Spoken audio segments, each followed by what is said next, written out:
People burn out of this industry constantly. Why do you think that happens? Anything over 25 transactions, you will have to start sacrificing other things in your life because it's a lot of work. I mean, you said burning out, but... The trade-off in this industry is your mental health and well-being, because you're taking on stressors from so many different people in a transaction. So many heavy hitters come and go in this business within 5 years, and I'm still in the business. Success can be wanting to do just 3 transactions a year in the eyes of one person. Success in the eyes of another person could be 25 transactions. It's all about outlasting everyone else.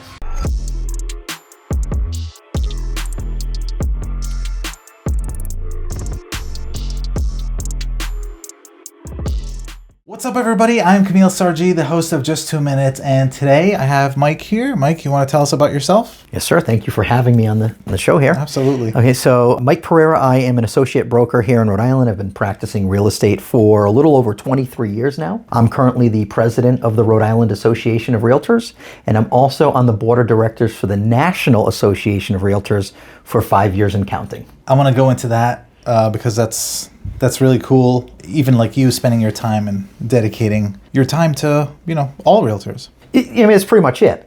Being the president, I'm the face of the organization, public facing and obviously private facing with the members. And it is, it's volunteer work, but I love our association. I love what we do. And this career allows you to make as little or as much money as possible, right? Depending on where you land and how good you are at it. It provides a good living for you or a good living for someone who has a family. And I feel obligated to give back to our organization by helping in any way I can. I love it. So yes, welcome to the show. This show is called Just 2 Minutes, as you know. 2 minutes of questions here that I have for you, and then we'll go into the nitty-gritty. All right, and then I'll get my timer here. Okay, and go. Laptop or a desktop? Laptop. You like laptop better than desktop? Much better. I haven't used a desktop in probably 3 or 4 years. Awesome. Have you ever smashed a laptop? Yes, I have. You have? Yes. How many? 3. What? Yes. Okay, very cool. The one I have right now has a dent in it. The screen still works? It still works. It was a fist bump when it was closed. Oh. Yeah. All right, that's cool. If you wake up tomorrow and half the world stopped eating sugar, what would happen? And which one would you be? I don't think anything would really happen to me. I have a sweet tooth, but I don't crave sugar. I don't go out and seek it. If I don't have it for a week, I don't know. But if you put any type of pastry in front of me, the temptation is definitely there. So it's going to be a toss-up. I could either wake up on the side that doesn't care or the side that's gone. Which one's better? The side that doesn't care if the side that likes sugar is going to be gone. And what do you think this world would be if half the world didn't? I think that there would be probably less type 2 diabetes, or if any, probably none moving forward. Definitely, I'm sure people are going to be a little bit more fit, more active, more brain activity, feel a lot better. I think the world would operate better with less sugar. It's funny you said pastry. I have pastry here. What's your favorite pastry? Coconut cream pie. What's the most you would pay for it? $22 to $24 for a pie. Oh, a whole pie or just a slice? Pie. A slice, I'd pay $9. If you were a teacher, what subject would you teach? History. Wow. There it is. That was fast. Cool. What did you think of the questions? They were awesome. That sugar one was like really kind of cool. I mean, I could be either one, but logically speaking. Yeah, I wish the non-sugar side is the one that wakes up in the morning. That's the side I'm gonna be on. Sugar's so bad. It is so bad for you. It is. I try to avoid it at all costs. So, Mike, tell me about when you started giving back and being involved in the association and RIAR and NAR. So my first broker, who is the late Ed Lannon, he owned a company brokerage, Lannon Realty in Cranston and Lannon Insurance. I started out with him. I eventually left about 2 years in to my career to help a friend out when she had opened up her RE/MAX office in Woonsocket. And in 2006, I got a phone call from Ed. I know exactly where I was. I know exactly where I was going to this day. And he asked me if I would be interested in being a volunteer on one of the committees that the Greater Providence Board had. And I was absolutely honored that he would think I would be suitable for some sort of volunteer committee, being so new in the industry. By 2006, I'd only been in for a little over 2.5 years. You know, I started in '03, but technically December of '03. So I can use that year as leverage for statistics, but technically I didn't sell anything in 2003. You know, I got your license. I got my license, and then Christmas came, and then, you know, next thing you know, it's '04. And I was honored that he would ask me. It really was. And I agreed to it, and he put me on a committee. I can't remember which committee it was. I'd have to ask the board if they could find out. But I quickly started moving up the ranks there. Next thing you know, I was co-chair of the charity golf committee that the board used to have, along with Don Coletti and Carl Martone. And we co-chaired that committee. Then when smartphones came out, they created a whole new committee that I was chairperson of, which was the technology committee. So we used to actually do events at night showing people the different types of tech because it was coming down the pike. Wow. That's why my Twitter account, or X, was started in 2008. So I've had that for that long. And my first Facebook account was around that time. And my LinkedIn was from then as well. So what I did was, our committee, we signed up for all of these sites.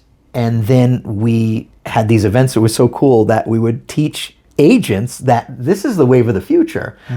Like I'm holding up an iPhone or a Palm Trio or a BlackBerry, and I'm saying these are the wave of the future. Text messaging is going to replace phone calls, and there's going to be, you're going to do everything in a transaction someday from your phone. And people were in disbelief, and I completely respect that, because I think I've come full circle. When we were doing the technology stuff, I had a hard time understanding why the older people couldn't get it.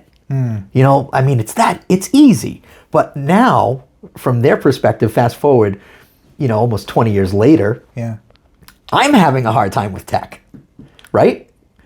So what happened? Like, you don't think you continued on with the innovation part, or? Nope. I think that tech is moving so fast now that the younger generations are actually, I think it's born into them. There's studies that show that things, a 4-year-old could pick up a tablet nowadays and navigate it better than, an older person. But nobody taught that 4-year-old to do that. How to do it, yeah. But they automatically know to do it. I think the universe is connected in that way, where as we progress, these kids know the tech at birth. And when they have the ability to actually hold something in their hands and think, they're better than us at it. So I'm starting to fall behind on the tech. Yeah, I think, 20 years ago, kids then didn't have a tool to prove how smart they are. No. I think they would have been able to. But I think growing up, you're very limited on learning and what you can learn. But now with AI and everything, you can get information quick and even think bigger than you have ever thought before. Yes. When I use AI, which is a lot, I've used it not only to have conversations or to help me, disseminate, legal paperwork and stuff like that, uploading it to ChatGPT and having ChatGPT summarize something for me is a huge help. Especially, my argument with technology is this. They've always touted that technology, it gives us the ability to do more in less time now, and that it streamlines everything, but it really is data collection. And it actually makes things longer. It makes events longer than when we didn't have the technology. And I'll give you a great example. Okay, yeah. When you check out at any store, years ago, they scanned it, they told you the amount, you either handed the credit card where they use the carbon paper swipe. Yeah. I use them. Oh, yeah. Okay, yeah, see. Or cash and they input it and you get the cash back. Now you have to use a device, either if it's at self-checkout or with the cashier. And what does that device do? It asks you a million questions. It's like, okay, is this amount correct? Would you like your receipt emailed, printed, or both? Would you like to make a donation, right? Yeah.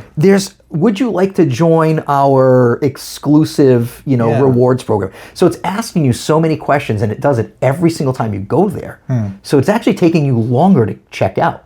Yeah. It's the same thing with gas. Would you like a car wash? Would you like to join our rewards program? I mean, it's asking you these things, and it's -5 out, and you're getting gas. You're like, I just want effing gas. Like, why can't I just push a button, put gas in, and I'm gone? So technology, as much as it's made things easier, I think it's extended the process. Yeah, I think those things were designed to make the business owner's life easier, Correct. not the consumer. Correct. Consumer, it's like, while they're there, let's do a survey and let's try to get more money for the tip, so we don't have to Correct. feel guilty about. So long-winded story. Yeah. That's how I got into the volunteer work, and it started in 2006, and progressively made my way up to board of directors for the Greater Providence Board, then the officer position. I was privileged to have served as their board president twice before moving up to the state level. Yeah, that's awesome. Yeah, it's been a good time. And my motto, and most of everyone's motto, whether it's NAR, whether it's state boards or locals, is always find your replacement. You're always looking for people that you think would do a great job replacing you. It's not about you. It's about finding that person. And then it's bringing that person in to also help?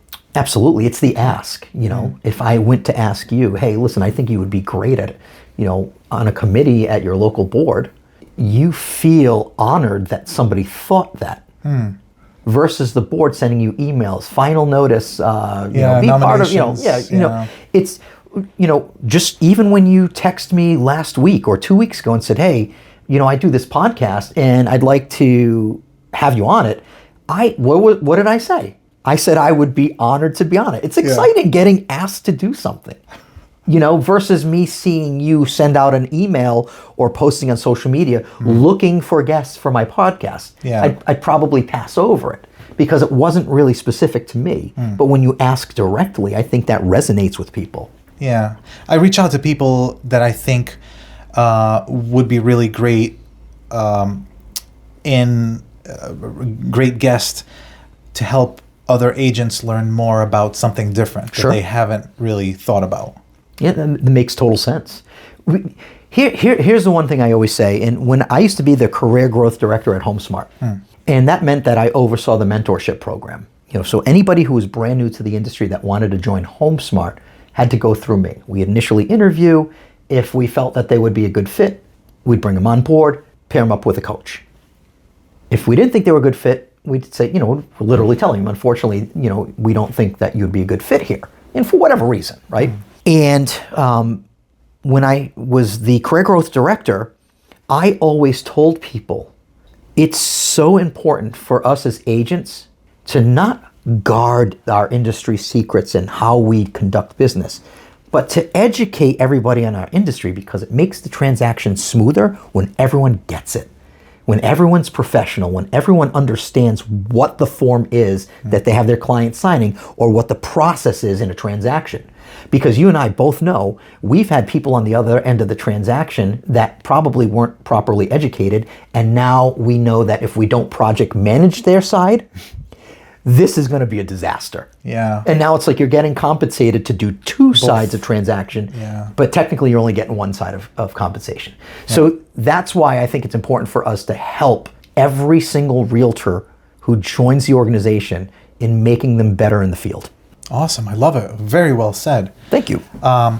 So if an agent doesn't know about volunteering or giving back,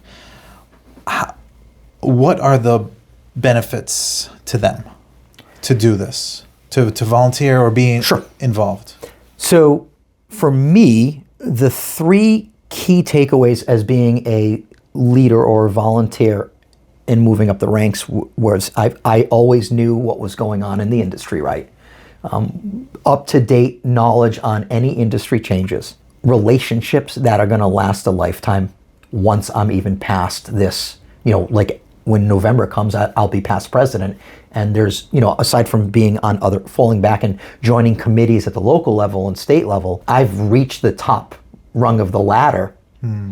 But the relationships that I made along the way, whether they're local, national, or international, because I have made contacts internationally, people I've seen year over year at the conventions, those are forever. And I can utilize those to lean on people. What are you seeing going on in your area? We're experiencing this, right? So it's the relationships. Some of them have become personal friends who I bet you I would have never, ever had a relationship with had I not been in leadership positions with them year over year. And the third one would be just my business skills. I mean, some people call me Mr. Ethic, and there's a reason for that. I take pride in what we do, and some people could laugh at that, whatever. I don't skirt the line, and I don't want to cross the line intentionally. And that's another thing that this business has taught me. Is the integrity and the professionalism and how important it is. Okay? I'm telling you that the name of the game is longevity. I have seen so many heavy hitters come and go in this business within 5 years. People who came out of nowhere and had just had absolute rock star years and then burn out and sail off into the sunset 5 years later. And I'm still in the business. I've had people come in the industry and mock people who've been in the business for many years, and then they're gone. It's all about outlasting everyone else, in my opinion. Why do you think that happens? Because you said burning out, but... Everyone has a different level of or perception of what success is. And I always tell new agents, success can be wanting to do just 3 transactions a year. In the eyes of one person. Success in the eyes of another person could be 25 transactions. And I can tell you from firsthand experience, as an individual agent, anything over 25 transactions, you will have to start sacrificing other things in your life because it's a lot of work. If you're doing 40, 50 transactions, and we both have friends who do this, they have to either hire, teams around them not necessarily other realtors, but staff, an admin to do this, a bookkeeper to do that. But they're also spending their entire life, from start to finish, every single day, managing these transactions, and then the years start going, and they're getting older. They may not be in a relationship.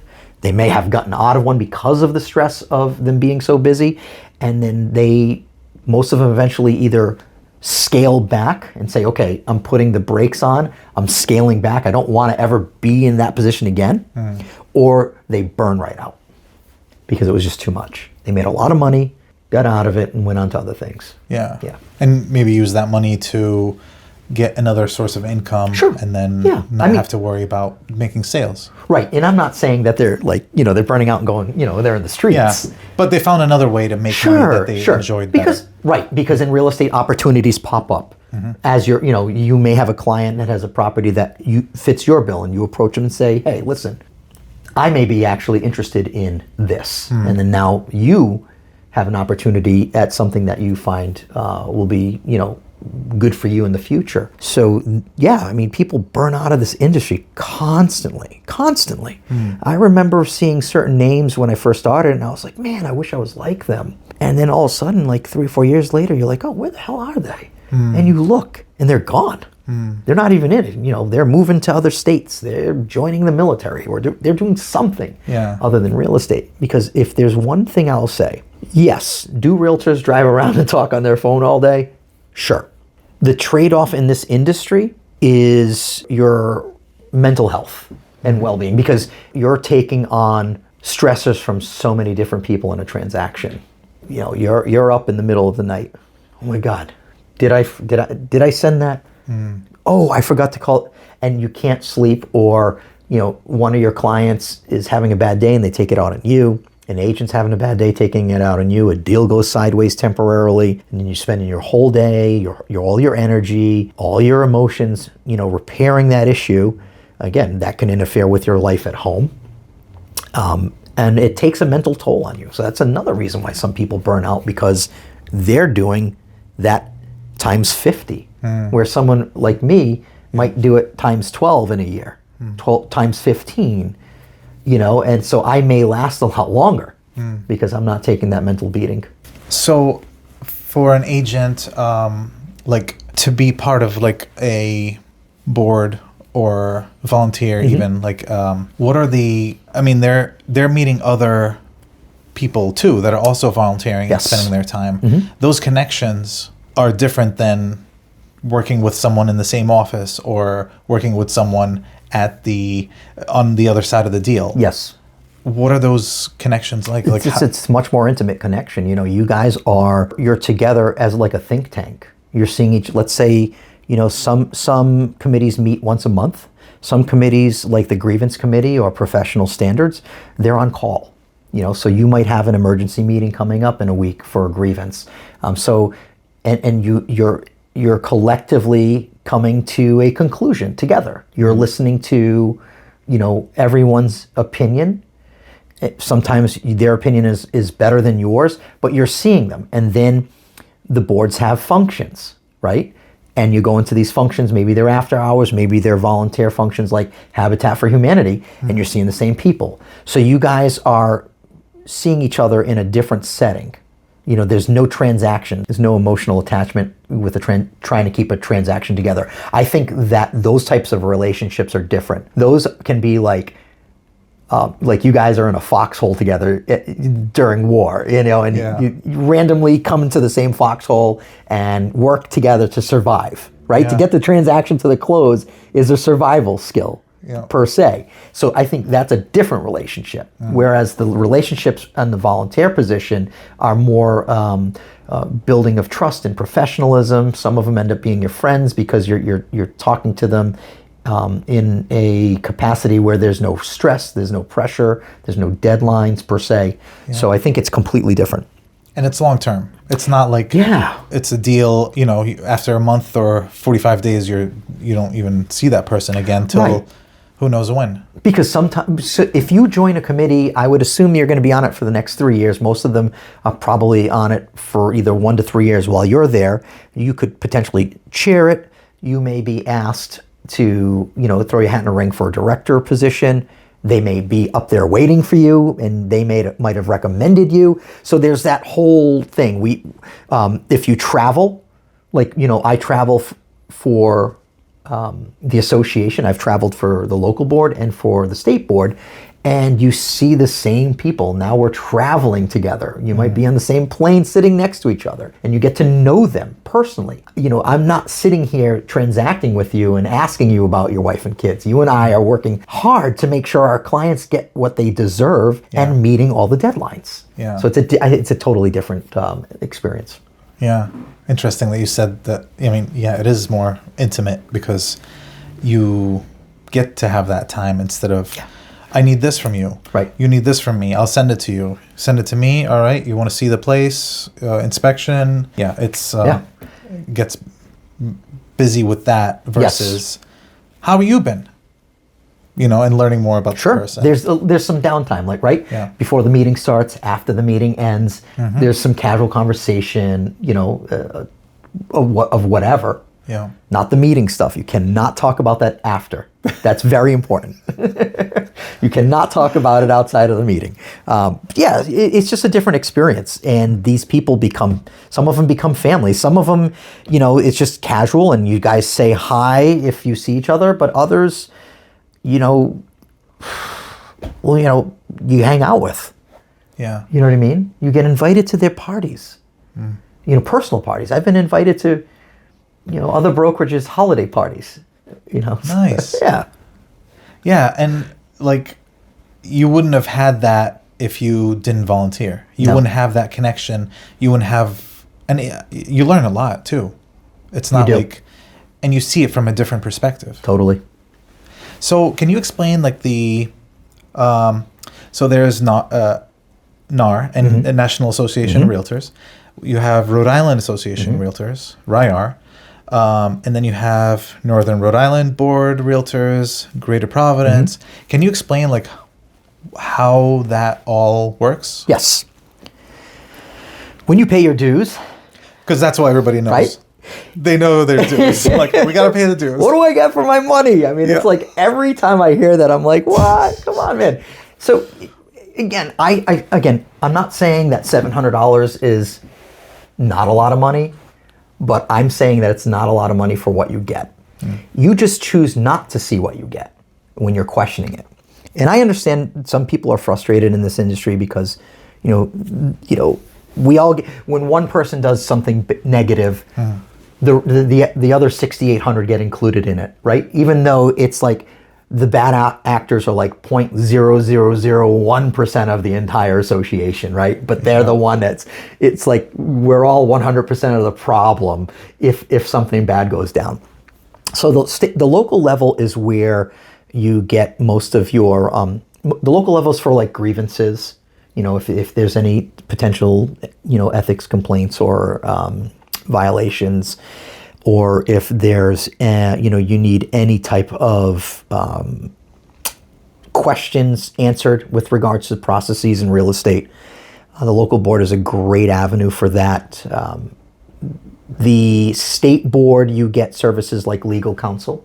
Monica's staff, they just hired an assistant attorney as well. Oh, cool. Which is super cool. I just had the opportunity to have her on my podcast, so I'm hoping that'll be out in the next month. So again, you're getting attorney advice for free.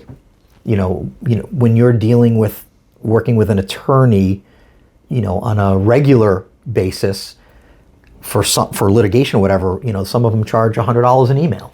But you're getting free legal advice, and she's very good at getting back to everybody. You're getting our education system there, right? The Rhode Island Association has a killer professional development committee that is constantly updating the type of education class or educational courses that they're offering. They're further enhancing it. We have an education director. So you're getting all of that. You're getting the forms, that are exclusive to Realtor members. And then at the national level, I can tell you a million things you're getting. But the one thing I think that is the most important is you're getting RPR, Realtor Property Resource. If you're not an agent using RPR, you need to start exploring it. Yeah. Matter of fact, when I was in Houston this past November for the NAR convention, I attended an event that RPR was at, and they told us that Rhode Island has the highest percentage use of agents using RPR than any other state. Really? I believe, if I'm not mistaken, I think they said it was at 52% usage. And to put it in perspective, 15% usage is phenomenal. So we were like way over that, which made me feel proud that people are actually using it. That is one of the best tools that we have in our Realtor toolbox. And then if you go on to NAR's website, nar.realtor. If you're a realtor, go on there, and there isn't enough time in a day and in your lifetime to explore every single page that's on there. And there is a significant amount of information to help you in your business. But people aren't looking. They're just busy doing their thing. And then, unfortunately, hey, listen, I get it. Unfortunately, complaining that dues, have to be paid, around Christmas time, which is a tough time. I get it. But that's essentially what all three do. The local level helps you, with processes and grievances. State level helps you with education, legal counsel, and then NAR's RPR. I mean, they have way more than RPR, but I think that's the biggest one.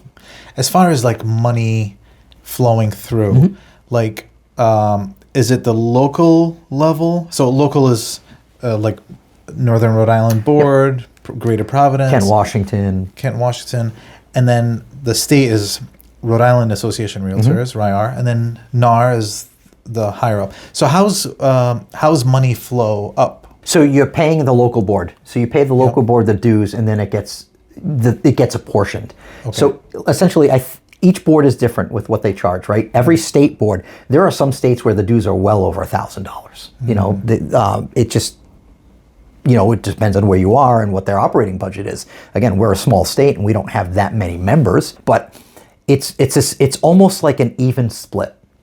And quite frankly, I believe NAR gets the lowest amount.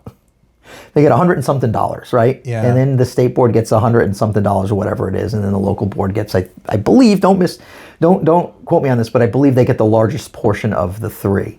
And so I don't know if all of it goes to NAR through the local and then they give the difference back, or if local has to pay the portions owed to the other boards. I'm not entirely sure, but you pay at local level. Yeah. Nice. So as far as volunteering, if someone wants to start off, where should they, you know, those 3 levels, where should they start? Definitely local level. Yeah. Yeah. And all you have to do is contact the board and ask when are you guys opening up the opportunity to join or apply for a committee. I forgot what the deadline is. It might be May. I want to say it might be May. But just reach out to the local board. I mean, that, you know, everyone's getting the board emails. Yeah. Are you guys opening up these emails? Are you opening them up? Just open them up. Just open them up. It's all in there. It's all in there. So if that's the case, like, because on the local boards you have the, aside from the CEO, you have the board of directors, and then you have, it branches out to different committees, and there's all kinds of different committees, right? Correct. Yep. Okay. Yep. And in those committees, that's where people would volunteer. Like Correct. choose a committee. Yep. And volunteer in it. That is correct. Yep. What are some examples of? So you have the grievance committee, which reviews any grievance that comes through or deposit dispute. Okay. And they don't make a determination of an action. That's a very non-partisan committee. I happen to be on grievance again. Sounds cool. It's so cool. It's like at face value, did this actually or potentially violate what they alleged it violated? And you can also say, well, it did, but it also violated this one and they missed it. You can add a violation. Now, it doesn't mean the person has violated. It just says at face value, did they? Once you make those determinations, it goes to professional standards, and they actually are the ones that will determine whether or not it was an actual violation. We just have to say at face value, did it, or does it look like it did? You know what I mean? And whatever happens at professional development, we never, ever find out the result. Wow. So if you're on grievance, it's always a mystery. Yeah. You never know what the end result was, because you're not supposed to have. Yeah, and it's designed that way for a reason, right? Yeah, to be bipartisan, to be I shouldn't say bipartisan. That's not the right term. To be non-biased. Okay. Yeah. To remain non-biased. Yeah. So you have the care committee at the local. So each local board usually has a charity committee. Care committee for Greater Providence happens to be their charitable organization that replaced the charity golf committee that I used to co-chair. So they don't do the golfing anymore. I think that ended maybe in 2018. Because not many people golf? Yeah, I don't know what the reason was. I don't know if it was because I wasn't on the committee anymore then. I don't know if it was just a cost issue, a timing issue, because it was a very, very lengthy process. We had to call hundreds and hundreds and hundreds of people to see if they'll donate again this year, and it was a lot of work. So I don't know if it was because of the time consumption. So now that they'll choose like 1 to 3 charities each year that they decide they want to donate, and then they'll have fundraisers. Okay. I'm sure I'm missing other committees. Professional development. Well, professional development. I know they have that at the state level. You have the government affairs committee at the local level and the state level. You have the risk committee. That's at the state level. You have the forms committee. So there's an actual committee that looks over the forms and sees if there's anything that needs to be tweaked. If legislation comes out when forms have to change, or if certain forms are going away, and then that goes up to the executive committee, which is the committee I currently chair, which we happen to have our meeting this morning, and there were forms that are changing, and we have to decide whether we accept the changes and then move it to the board of directors for them to review and vote on or vote against. Or if the form we feel needs to be tweaked better, or we need better clarification, and it gets kicked back to the forms committee. Wow. Yeah, it's fun stuff. It's fun stuff. So it sounds like there's a lot of people involved that maybe it's hard to get into any of those. We are always looking for volunteers. Okay. What happens is you get the same people over and over that get recycled because we're not getting more people. Okay. It's super important. Yeah. And I don't mind seeing certain people recycled, but it's like we need more people to get involved in this. It's important. More diverse minds for sure. Thinking through things is like I'm all for that. For sure. That's what we need to do. More awareness. If you feel as if you are up to the task, start out at the local level on one of the smaller committees. Once you qualify, I think there's a qualification. I think you might have to be on a committee for a couple of years before you can apply for a director position. But that stuff is awesome. Yeah. My tenure is coming to an end soon. I will definitely miss it. Yeah. Oh yeah. Yeah. Because it's about time. It's it. Once you serve at that capacity, you move into the past president's position where you're still actively involved in all of the exec meetings and board of directors for 1 year, and then you're officially set off into the sunset. Awesome. So how do people find you? You said you have a podcast. Like, how do people learn more about what you do and Yes. what else you do? So it's not my podcast, but it's the Rhode Island Association of Realtors podcast, where it's a podcast we decided to launch. It's member facing, although the public's going to be able to see it. We filmed 4 episodes already. We have 7 more to do. We're releasing 1 a month. It's literally interviewing people at the association and what member benefit do they provide, just so our members see what they're getting for their couple of $100 that the Rhode Island Association of Realtors, charges. Yeah. It's going to be tremendous. And I believe it was going to be originally called Real Talk, but they changed it last minute to Keeping It Real. I was still waiting for the first episode to drop. I just filmed 4 of them in 1 day. Wow. And I'm going to be filming the next 7 in 1 day. You have to change outfit Yes. to be make it look like another day.